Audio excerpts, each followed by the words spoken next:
Somebody in your life loves the version of you that always shows up. The one who never complains, the one who figures it out, the one who says, I'm fine, before anybody even finishes asking. The one who makes herself smaller so everyone else can feel comfortable. The one who offers to help even when nobody asks you to. The one who gives and gives and gives, and then somehow finds a little more to give. And friend, they love her. They are counting on her. They've built their entire relationship with you around her. And that is exactly why she is the most dangerous version of you to keep being. Because here's what gets overlooked. Sometimes the people who love you the most are loving a version of you that you have completely outgrown.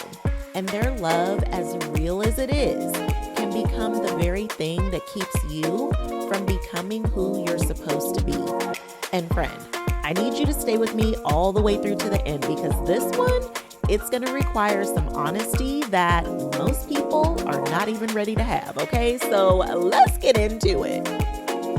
Hey friend, real quick, if you are not subscribed to the Confident and Empowered Women podcast yet, what are we even doing, okay?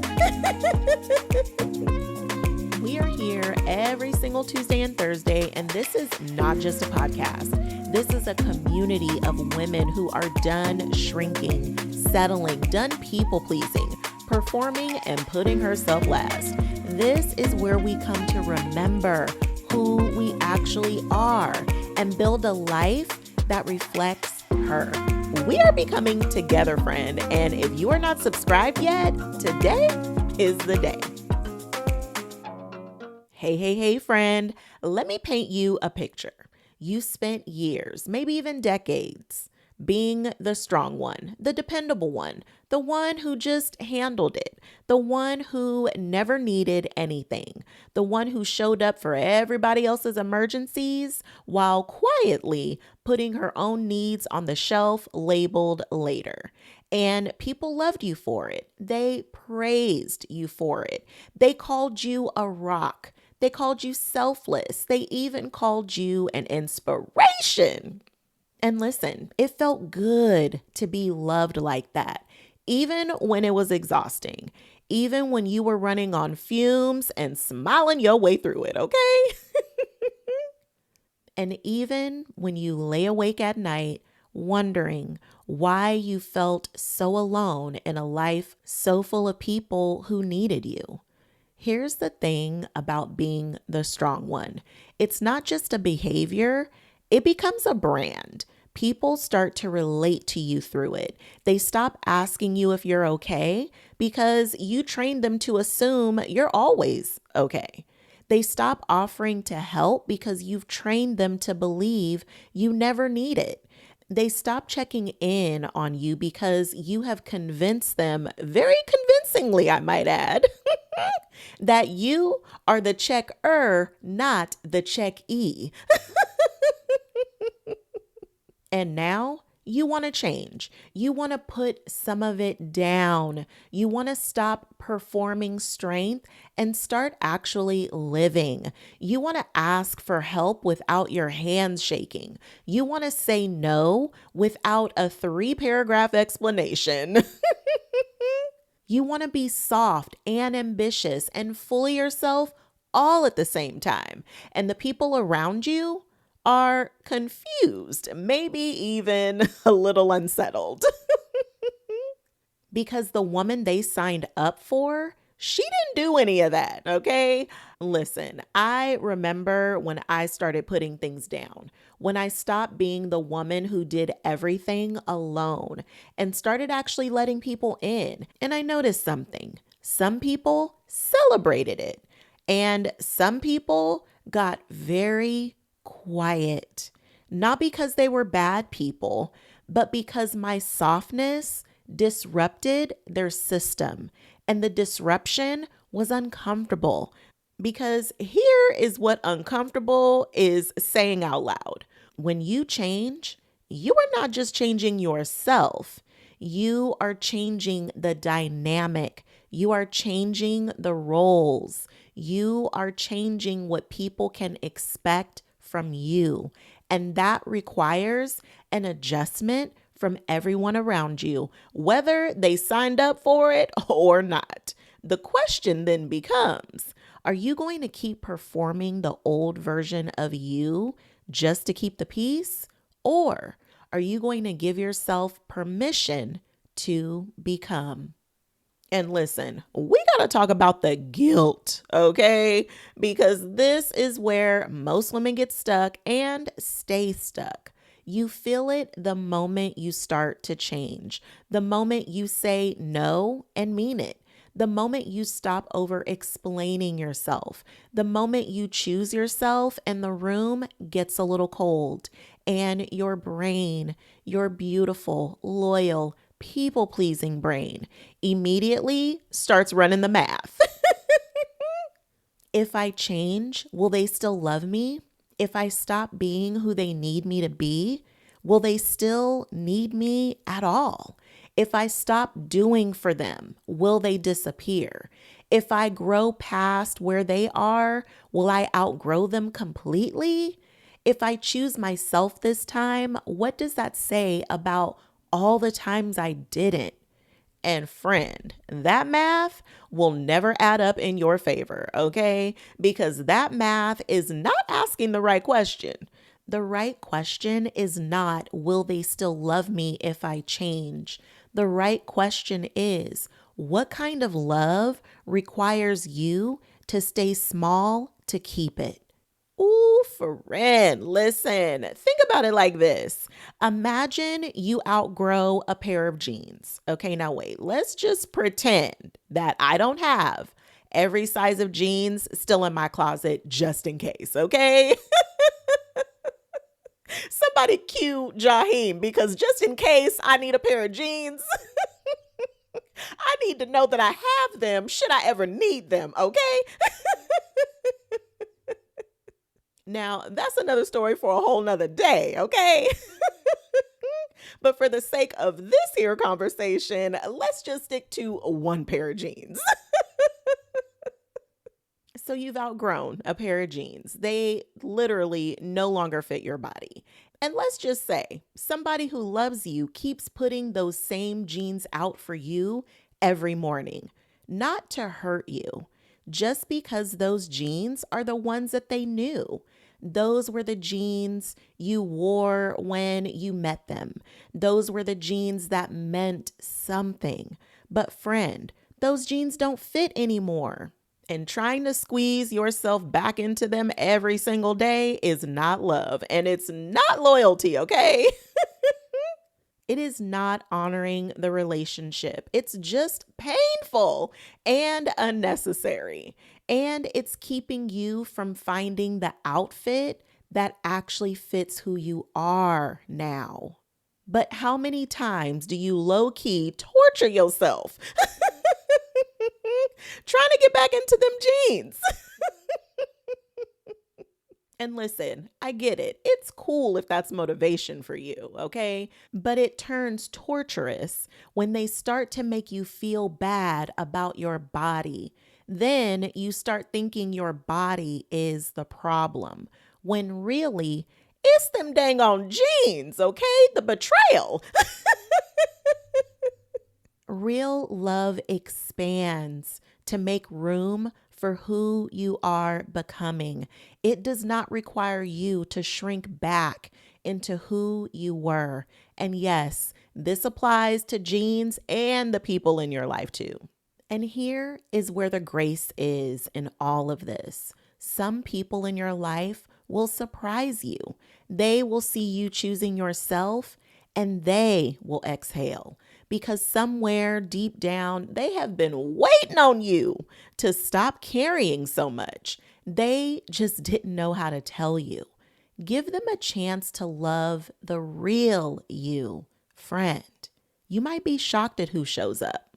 And now this part, as if the jeans wasn't enough, friend, this might sting a little bit, okay? And I say it with all the love in the world.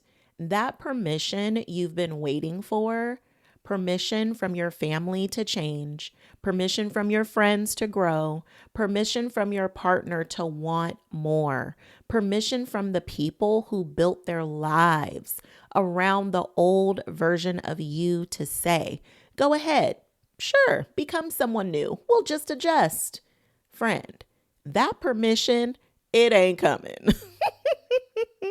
And listen, don't go spiraling, okay? It's not because they don't love you. It's just because permission is not theirs to give. The permission to change has always been yours. It has only ever been yours. And the longer you wait for someone else to hand it to you, the longer you give your power away. The longer you stay in jeans that just don't fit, the longer you stay performing a role in a show you've already outgrown, loving people the only way they will allow themselves to be loved by you. The longer you keep pretending to be someone you no longer are. And this is the thing that shifted my life. There came a moment, and I bet you've even had a version of this moment too, where I realized nobody was going to come and free me from the version of myself I had created. No one was going to look at me and say, oh, Letitia, hey, yes, you could put that down now. You're done. You've done enough. You're allowed to change. No, friend, ain't nobody come tell me that. I had to say it to myself. I had to decide that my becoming was not up for a committee vote. I had to understand that choosing myself was not a betrayal of the people who loved the old me. It was an invitation for them to meet me as I am today. And some of them accepted that invitation. You get to see it in the most wonderful relationships. You know, the ones where maybe you used to talk every day and now not so much anymore. But as soon as you do talk, it's as if no time passed and you just pick right back up where you left off. Same energy and same love. But there's this openness to your newness. You see it in the way that people are curious about what's new with you, new perspectives, dreams, even a new heart posture. And while those are the ones who accepted the invitation, some of the other ones, they didn't. And both of those outcomes were okay because I was finally living as myself, not as a performance of someone I thought I needed to keep being. And here's what I really want you to hear right now, wherever you're listening to this. If you're in the car, in the school pickup line, or you're on your walking pad at 6 a.m. before everybody wakes up, you do not need a permission slip. You are not waiting for a committee meeting. You don't need a consensus from the people who love the version of you they have always known. You just need to decide. Decide you are allowed to grow and change. Decide that the people worth keeping in your life will always find a way to love who you're becoming. Because who you are becoming is magnificent. And the ones who can't, friend, they were loving a costume, not a person. Okay, friend, when was the last time you sat down and asked yourself, what do I need? Not what everybody else needs, not what's on the to-do list, what you need, what you want, what you actually believe about yourself right now. Because here's what I know, clarity does not come from thinking harder. Shout out to my overthinkers. It comes from asking better questions. And the moments I felt stuck are really just the moments when I had been asking myself the wrong questions on repeat. And the main character energy journal prompts create space. They help you get quiet enough to hear yourself clearly and ask the kind of questions that actually move you forward, connecting back to yourself, reminding who you actually are, not who you've been performing to be. Okay, friend? The link is in the show notes, and I think you're ready. Okay, friend, it's our time. That just gave me some Mariah Carey Christmas vibes right then.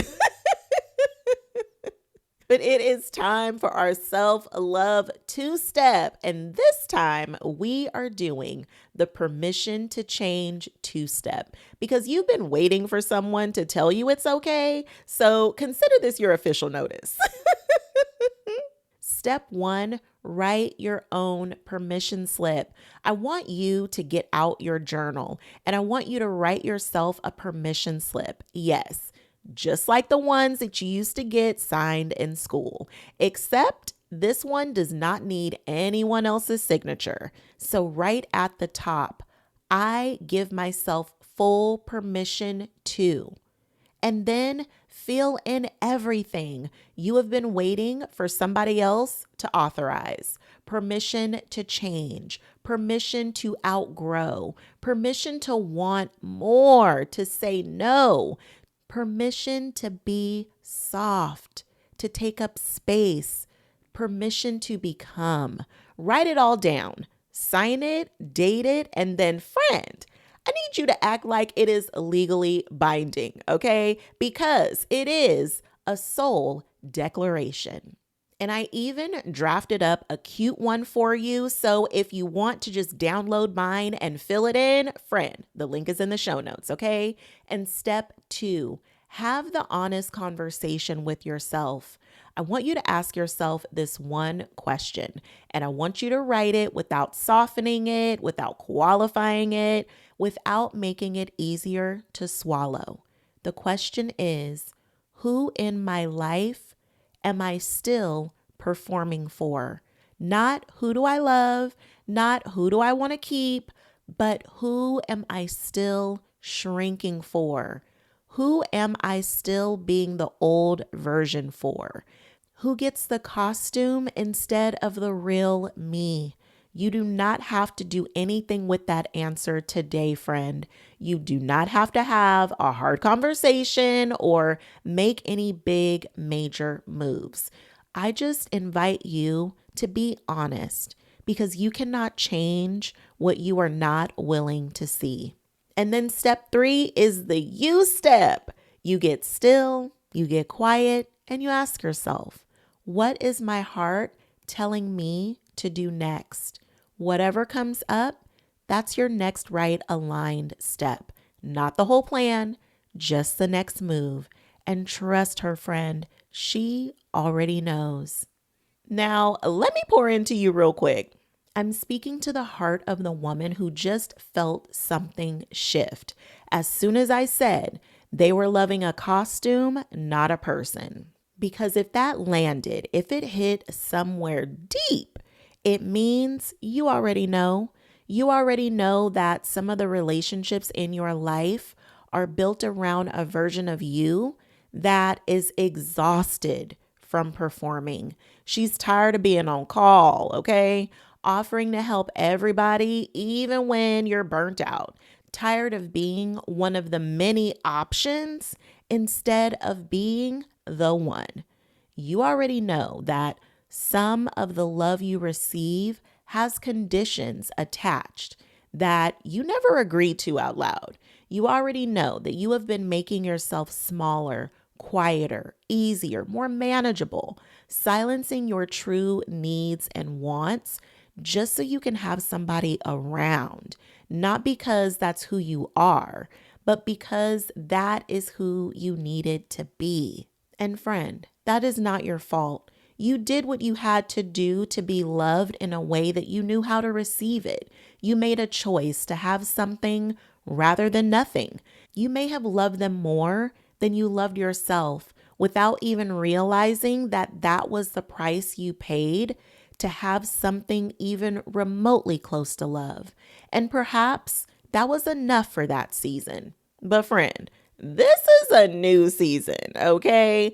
And in this season, you are allowed to take up space, to have needs, to outgrow what no longer fits, including the version of yourself that was so busy being everything to everybody that she forgot to be something to herself.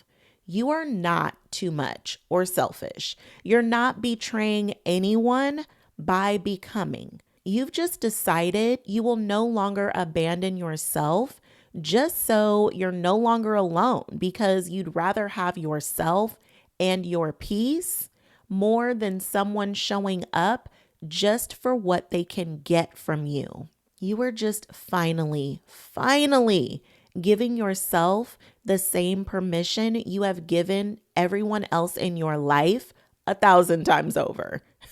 Because now it's your turn and it's long overdue.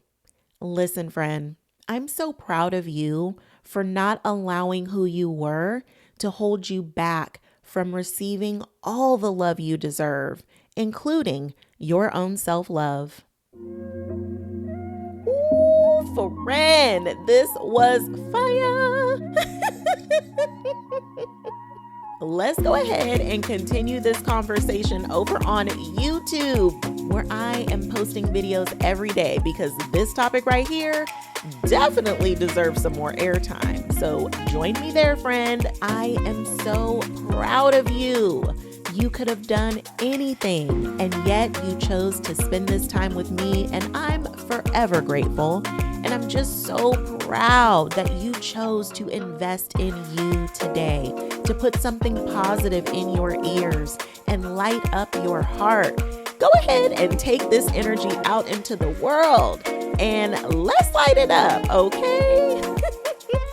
Remember, you are not an extra in somebody else's story. You are the main character of your very own. So go be her, the one you've been becoming.